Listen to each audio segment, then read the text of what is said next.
Bismillahirrahmanirrahim. Assalamualaikum warahmatullahi taala wabarakatuh and good morning. Okey, minggu ni kita akan masuk tajuk business ownership entity. Okey, pemilikan perniagaan. So kalau kita ada perniagaan, jenis perniagaan yang kita nak tubuhkan tu bagaimana bentuk dia. Okey. Seperti biasa, kita punya learning outcomes untuk topik ni ada 4. Okay, basically ini kita punya learning outcome. Number 1 is to identify and explain business ownership entities in Malaysia. That will be number 1. Number 2, to identify roles and function of SSM, Suruhanjaya Syarikat Malaysia. So ini badan yang akan mengawal perjalanan, pergerakan dan rekod bagi semua perniagaan di Malaysia. Okay, the third one is to explain the concept of franchise business model. Kalau kita nak buat kita punya business model dalam bentuk franchise, so perhaps kita akan nanti tengok apakah dia punya konsep yang ada dalam franchise business. Okay, and lastly, yang keempat is to explain the advantages and disadvantages of franchise business model. Okay, ada kebaikan, ada keburukan lah. Dia punya franchise model macam ni, apa kebaikan dia, apa keburukan dia. So kita akan tengok yang itulah nanti. Okey, setelah kita dah tengok dah ada idea bisnes kita nak ditubuhkan idea bisnes apa tu. Next is bila kita nak start up the business tu, the thing that will comes into mind, maksudnya kita bila start kita kena fikirlah dah ada idea tu. Entity apa kita nak tubuhkan dalam bentuk, is it a sole proprietorship, is it a partnership, is it companies, is it limited liability companies, partnership, ada banyak jenis lah. So itu entity dia. So benda tu akan menentukan kita punya, next is the capital, macam mana kita dapatkan kita punya modal, macam mana kita nak uruskan kita punya, seterusnya dah ada capital. Next is to handle kita punya liability, cost semua tu akan bermain dalam kepala kita lah. Okay, kalau kita nak tubuhkan perniagaan tu kita seorang je yang dia pemilik tu, kita panggil business tu sole proprietorship business. And okay, what kind of business establishment do you want to set up? So that comes to your mind. Maksudnya kita nak tubuh perniagaan ni, perniagaan yang macam mana kan? Okay, ataupun adakah perlu kita ada rakan kongsi, ataupun kita nak berkongsi, ataupun kita nak share dia punya assets and liabilities dengan kita punya rakan kongsi, dengan pemegang saham ke? So that comes to your mind lah. Okay, nanti kita benda-benda ni semua akan menentukan kita punya apakah bentuk entiti perniagaan yang kita nak tubuhkan.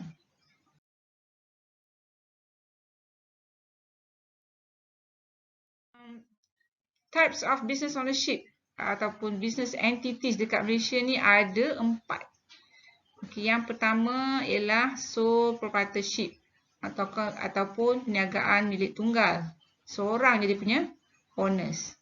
Next, if you want to have partners, kita tubuhkan dalam bentuk partnership. So you akan ada pemilik perniagaan adalah lebih daripada seorang. Okay, ataupun you nak tubuhkan dalam bentuk company. Okay, company dekat Malaysia ni ada 2 jenis. Yang kita biasa buat untuk business startup ni, basically you start with private limited companies lah. Ini companies, maksudnya bila ada companies, maksud dia akan ada shares lah, dia akan keluarkan saham untuk mendapatkan modal ataupun capital perniagaan dia. Okay, akhir sekali yang keempat, dia boleh ditubuhkan dalam bentuk limited liability partnership. You buat partnership tapi oleh kerana general partnership ni ada dia punya drawbacks atau dia punya kekurangan. Okay, so kita overcome dia punya issues on the drawbacks of general partnership yang dia punya liability yang very unlimited liability. Okay, kita set up yang baru dalam bentuk limited liability partnership. Maksudnya rakan kongsi, limited liability partnership. Dia punya rakan kongsi punya liability adalah terhad. Setakat jumlah yang dia ni je. Alright. Okay. So all these business types yang ada dekat Malaysia ni, business entities apa bentuk sekalipun, sole proprietorship ke, partnership ke, ataupun private limited companies ke, semuanya tu adalah di bawah kawal selia ataupun being regulated by SSM. Selalu dengar kan perkataan SSM, which is kalau Melayu dipanggil Suruhanjaya Syarikat Malaysia, ataupun dipanggil Companies Commission of Malaysia. Okey, ni dia punya karakteristik untuk setiap yang 4 yang dibincangkan tadi tu. Sole proprietorship, okay. And then partnership, private limited companies ataupun limited liability partnership. Okay. So in terms of ownership, single 2 to 20 for partnership. Ni tengok masing-masing lah, 1 sampai yang ni So kalau private limited companies, 1 to 50 shareholders, private companies, basically dia punya nama syarikat tu akan ada kat belakang dia Sendirian Berhad or PTE Limited, PTE Ltd ni. Okay, as for limited liability partnership, dia punya perkataan akhir dalam dia punya ni perniagaan biasanya akan sebut perkataan PLT.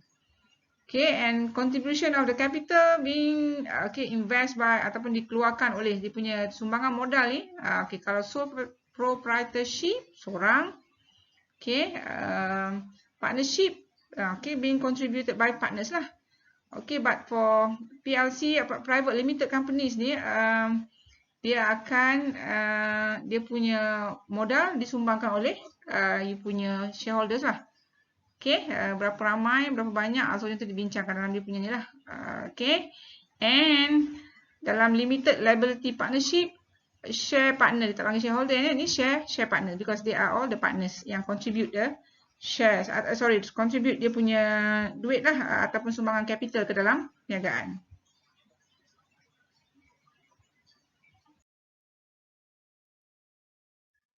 Okay, the following dalam slide ni nanti boleh baca lah the karakteristik yang seterusnya, the examples, the legal status, and then debtory parties, okay, liabilities, the bare party of debt transaction. Okay, ni dia beritahu lah. So boleh baca kot dalam buku pun nanti akan diterangkan yang ni dengan detail So mungkin the highlights part yang kita nak tengok adalah on the liability side. Okay. Kalau sole proprietorship dengan partnership, general partnership ni, you have an unlimited liability. Maksudnya kalau you ada hutang tu tak mampu bayar sampai kepada harta peribadi pun dia boleh tuntut So itu dia punya keburukan lah dalam sole proprietorship in a way But as for the other two tu, private limited companies dengan limited liability partnership, dia orang punya liability yang terhad, limited liability. So dah sebut kat depan ni limited liability partnership. So your no personal liability. Okay, maksudnya dalam harta, kalau dia ada hutang tak boleh tuntut sampai kepada dia punya harta peribadi lah. Alright. Debt transaction, kalau siapa yang menanggung sole proprietorship dengan partnership, dia orang lah ni. Kalau siapa yang contribute modal. Yang ni pemilik partnership, general partnership adalah partners lah, all the partners And but then for these two ni, okay, yang dua ni suka nak di-highlightkan private limited companies ataupun the PLC ataupun syarikat sendirian berhad ataupun limited liability partnership. Okay, yang menanggung hutang adalah atas nama company, the company itself. Tak macam ni dua tadi ni owner, the business, the owner, itu dia orang yang menanggung dia punya hutang tu. Okay, sebab itulah juga dia punya partnership tu later on baru lagi dalam beberapa tahun kebelakangan ni dia tubuhkan dalam bentuk limited liability partnership. Sebab dalam general partnership ni partners punya ni dia adalah unlimited. So kita tukarkan, bukan tukarlah, kita olah sedikit dia punya undang-undang tu supaya dia punya liability tidak sampai kepada harta peribadi. Alright. Kita pergi laju. Okay, the next one, business management, the taxation. This one lah. The first two, sole proprietorship dengan general partnership, income tax to the personal levels adalah atas individu, rakan kongsi ataupun pemilik. But as for PLC ataupun lagi satu PLT ni, dia adalah ke atas syarikat. Okay, on the business income, on the company's punya income. Okay. For the first 500,000, let's say 18% rate, okay, and the remaining at 24%, macam gitulah. So dia adalah dituntut cukai itu ke atas perniagaan, bukan ke atas pendapatan individu. Okay, okay. So kalau you adalah pemegang saham kat sini, so income you daripada saham punya dividen tu tak itu lain cerita. Tapi perniagaan dia cukai ke atas nama perniagaan. Okay.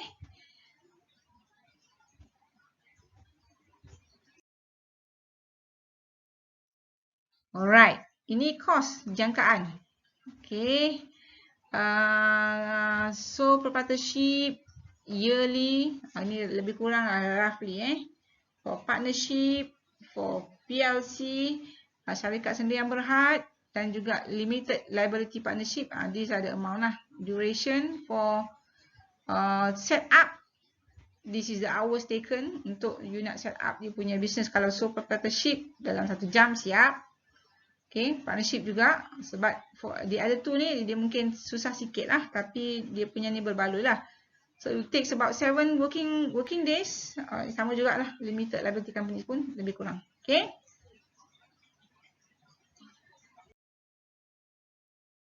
Alright, ni lagi satu, the continuity of the business, usia perniagaan tu So ini keadaan kaedah keadaan dan kaedahnya Okay, kalau sole proprietorship, kalau dia punya business ownership, kalau owner mati, business pun mati. Okay, kalau business owner nak berhentilah perniagaan tu, tak boleh nak dipindahkan dia punya pemilikan tu. Okay, itu the first two, but the other two, kalau kata, okay, the company still exists even after key owner has passed away. Kalau ada dia punya owner dah meninggal, shareholders, nanti tukarlah share tu kepada orang lain. So, company still on. Okay. Alright, sama juga. Okay, limited liability partnership. Okay. Yang ni dipanggil shareholders, yang ni dipanggil share partner. Alright, next. Okay, kita dah 12 minit ni. The next characteristic, I hope you all boleh baca sendiri lah. Financing opportunity, ni susah. Yang ni susah sikit nak dapat sebab you have your personal ni lah. You are all on your own. Okay, but in terms of setting up pun yang ni mungkin modal kecil, besar sikit, ini besar dan ini besar lah. Okay, basically yang dua kanan ni besar lah. Okay, dan dari situ bila you modal kecil, you nak dapat capital pun tak boleh banyak lah. Your own capital very limited. Kecuali memang anak orang kaya raya lah.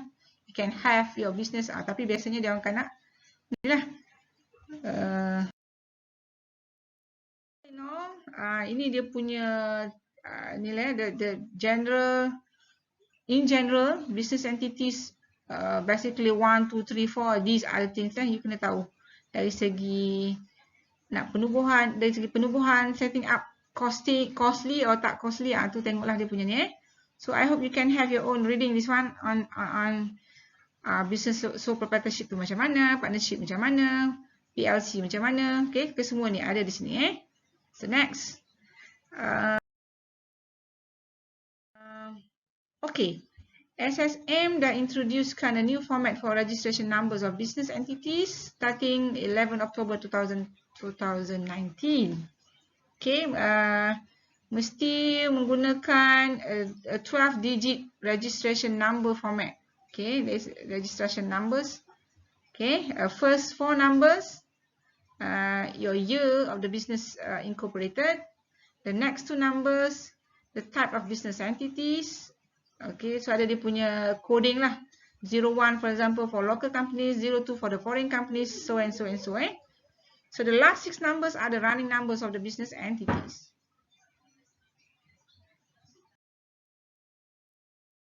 Okay, this one you may click this one so to see how you want to set up the business dekat SSM. So nanti tengok dekat sini Right. Next. Alright. So perniagaan ini kalau kita tubuhkan mestilah ada dia punya regulator dia lah.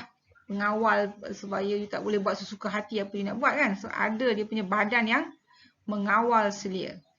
Okay, so companies basically are subject to the Companies Act. Companies Act yang lama was in 1965 punya yang punya apa nama akta yang kita rujuk. But then 2016 ada beberapa banyak juga lah pembaharuan yang dibuat pada 2016 ni untuk dia punya Companies Act. Okay, dulu I belajar Companies Act 1965 punya lah. But you all kalau dah belajar sekarang Companies Act tu yang budak accounting belajar. Companies Act 2016. Ada banyaklah pembaharuan. So you can have your reading on this one lah. Okay, macam mana dia punya ni. Sekarang dah banyak. Dulu memang complicated lah.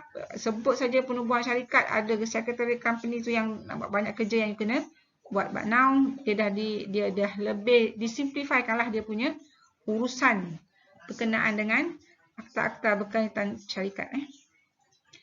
Okay. Next. Ini contoh, okay. Notice of registration versus the certificates of incorporation. Ini beza dia. Notice pendaftaran dengan sijil pemerbadanan, the incorporation certificates of incorporation. Boleh dibeli di counter, portal. Sekarang lagi lah kita semua dah online. Okay.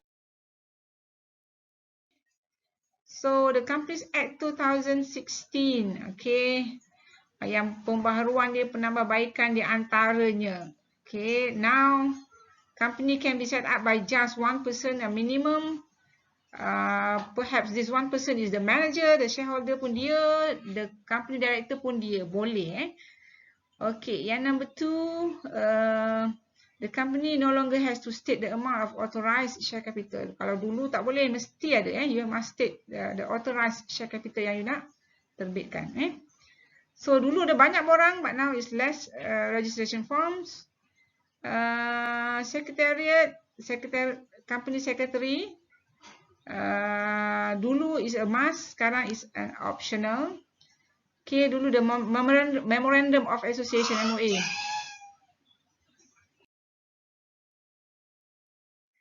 Okay, sambungan sikit lagi. Ada nombor 6, AGM. Okay, now we can have a lower AGM cost compared to masa akta yang lama tu Pass the resolution in written and sending notice of meeting electronically. Kan dulu kena memang post one by one tu je. Dia punya ni members of the AGM.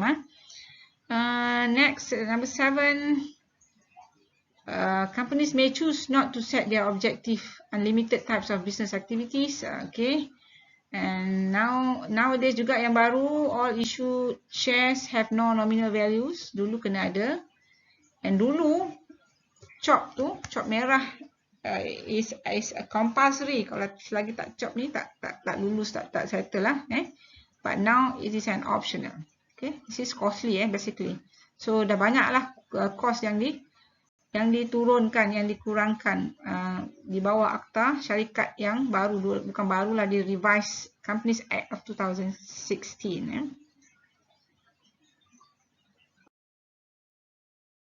Okay, the functions of the SCSM, okay, boleh baca lah ni, right, is to registering the business, the partnership, limited liability and the companies. Mesti pergi jumpa dekat SSM. Pendaftaran itu adalah wajib. Macam you lah masuk UMT mesti ada pendaftaran kan. Baru dapat IC. So as you want to have a legal business legally dekat dalam negara ni, mesti kena daftarkan lah. So mesti didaftarkan di bawah syarikat. So you adalah warga negara yang sah. Kalau tak you jadi apa nama tu, pendatang tanpa izin tempat. Okay, parti. Okay, the SSM as well, they are providing the business information, the companies and the PLT. Dia banyaklah yang dia sediakan maklumat, mesti kena kamcing dengan SSM lah. So as a regulator, they regulate, they enforce and they monitor the implementation of laws relating to the business companies and the PLT. So dia pengawal sedia lah.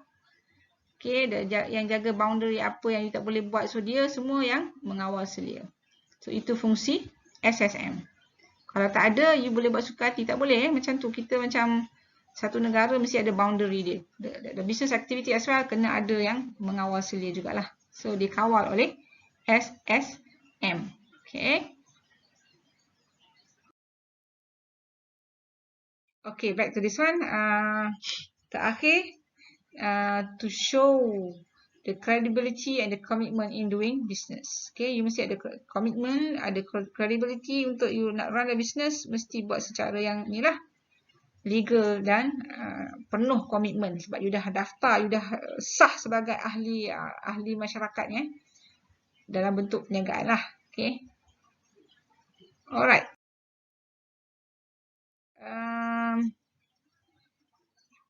Okay, the qualification untuk registering your business entity, you must be a citizen or the permanent resident at least.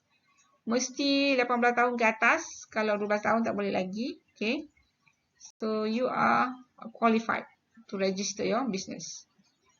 Okay. I want to go fast. We have 10 more minutes to settle this one. Macam mana nak register? Okay. Before registering a business, you should have in mind, you should determine your business entity tu nak buat macam mana bentuk dia. Seorang pemilik ke, lebih ke? So kalau seorang, of course you have to run your business dalam bentuk sole proprietorship, perniagaan milik tunggal.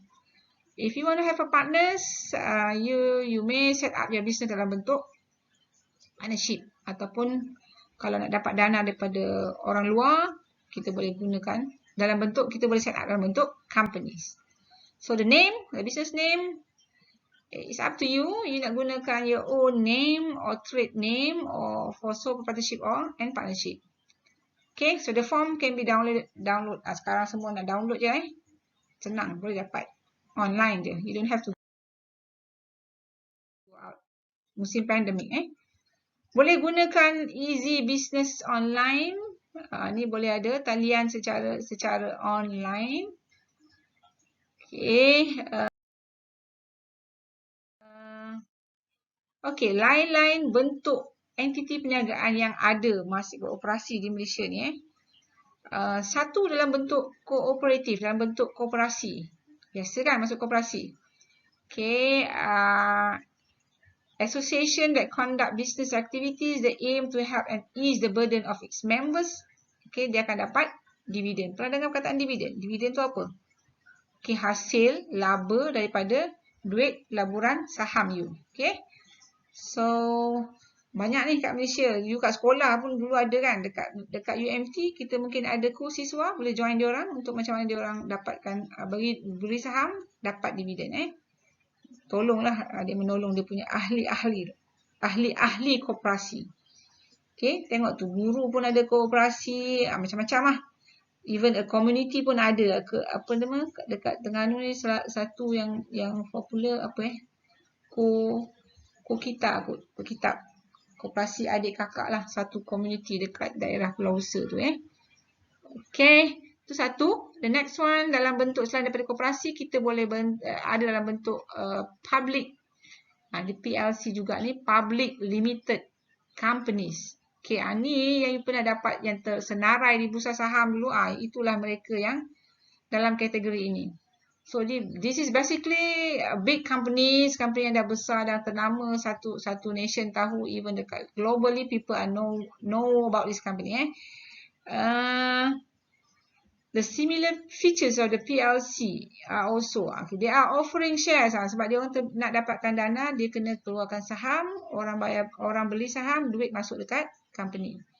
Okay, so but the issue, bukan the issue, dia punya is it the beauty? Tahulah, tengoklah mungkin on one side you look at the beauty of having the private limited companies, dia boleh trade saham you tu. Anytime nak beli, nak jual. Dan siapa jual kat mana, dia ada stock market dia. Okay. bursa saham. Itu tempat di mana orang membeli dan menjual saham. Syarikat-syarikat yang dipanggil private limited companies ataupun syarikat awam berhad. Awam, so it's a public company sebab dalam tu pemegang saham dia adalah people of the public. Okay, so the number of shareholders tak macam yang tadi private limited companies, dia ada limited numbers of shareholders, but this one is not a limited numbers of shareholders. Dia open, tak ada dia punya had dia. Okay, but in terms of legislation ni dia adalah sangat complicated sebab dia company sangat besar, pemilik dia adalah orang awam. Okay, more complex, lots of legislation yang kena di comply. Okay. Alright, next. Sebelum berakhir, kalau you nak tubuhkan perniagaan dalam bentuk franchise, kita boleh buat perniagaan dalam bentuk franchise sebab dia lebih mudah, sebab we don't have to think about the business idea, apa perniagaan kita nak buat. Sebab yang franchise business ni, company mereka, perniagaan mereka sudah pun maju dan tersohor, terkenal. Semua orang sebut je orang tahu. Look at the KFC. Semua orang tahu kan? Kecil, besar, tua, muda, semua orang tahu sebut KFC, tahu. McDonald's semua orang tahu. Subway, Pizza Hut, banyak tu. So you can easily set up yours by running ataupun melalui franchise. Okay.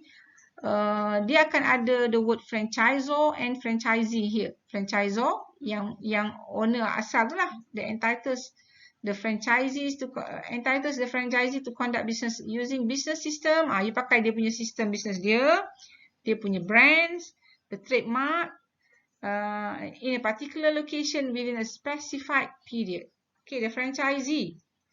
Okay, orang yang nak tu, kalau kita yang nak berniaga secara franchise ni, kita kena bayar dia punya, we will provide the capital in forms of fund, human resources, and the ongoing efforts to ensure the continuity of the business. Okay, type of franchise business ada 3. Satu kita panggil franchise business format. Okay, they duplicate the entire business system like KFC, the McD, the Domino's tu. Semua itu dikategorikan sebagai franchise business format. Yang kedua, kita panggil dia franchise trademark.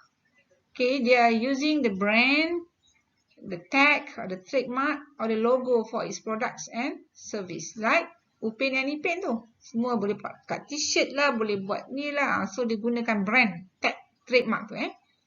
Ataupun yang ketiga, kita boleh buatkan franchise dalam bentuk franchise product distribution. So, they distribute and sell products issued by franchisor. Banyaklah ni. Seperti dealer kan. Dealer kereta Honda, Shell, Petronas Oil Station. Itu antara contoh-contoh dia lah. So, ada 3. Business format, franchise dalam bentuk trademark ataupun the product distribution. Okay. Ni ke advantages and disadvantages ni, please take a look, tengok dan baca to get the idea what is advantages of being a franchisor, disadvantages of being a franchisor, or if okay, advantages and disadvantages of franchise business. Okay, apa dia punya kebaikan, apa dia punya keburukan. So, with that, okay, we end the session. Nanti kalau ada apa-apa, boleh discuss dengan lecturer you all dekat kelas masing-masing. Okay, thank you. Assalamualaikum and bye.